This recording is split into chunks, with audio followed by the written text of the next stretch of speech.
This module describes a simple shortcut that you can use for setting default values for variables. Now, you often find yourself writing code that looks like the following. Test to see if a variable is set. In this case, test to see if var1 is set. Or in this case, test to see if it's not set. And if it's not set, then set it to its default value. We frequently need to do that. Now, there is actually a shortcut for all of those 4 lines, and it is just the following. The syntax is a little confusing, so bear with me. We've essentially got our $ followed by some information enclosed in curly brackets, in braces. And it's almost like inside the curly brackets we're just saying var1 equals whatever its default value is, but it's not exactly that because we've put a colon there as well. It's var1 colon equals its default value. So if you can get your head around that and remember it, it's actually a very useful thing, rather than typing the above lines.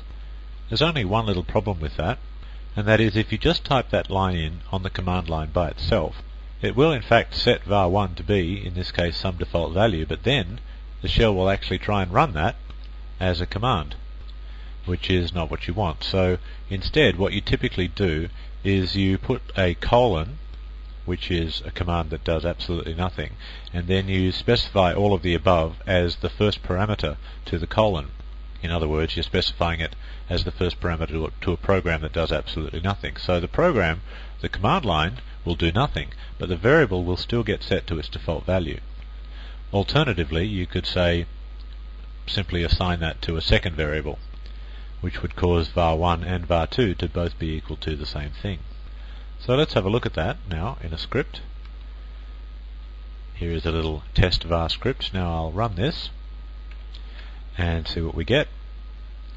Now we get an error message saying hello, command not found, and var1 is set to hello. So var1 actually does successfully get set to hello, but as you can see, the very first line there is treated as a command line in its own right. In other words, the variable is substituted and it evaluates to hello, so hello is tried to be evaluated as a command line.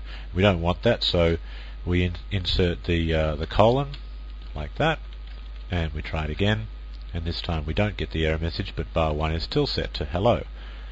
So what happens if var1 is already set to something? Okay, so I've just inserted a line that says var1 equals initial value. So theoretically this line here should do now absolutely nothing because it won't set var1 because var1's already been set. So let's test that. And var1 is set to initial value. So the second line, the one that the cursor's currently highlighting, is in this case a line that does absolutely nothing at all because var1 has already got a value when it gets to that point. So there's a nice little trick that you can use. It's a handy default setting and a useful shortcut for shell scripts.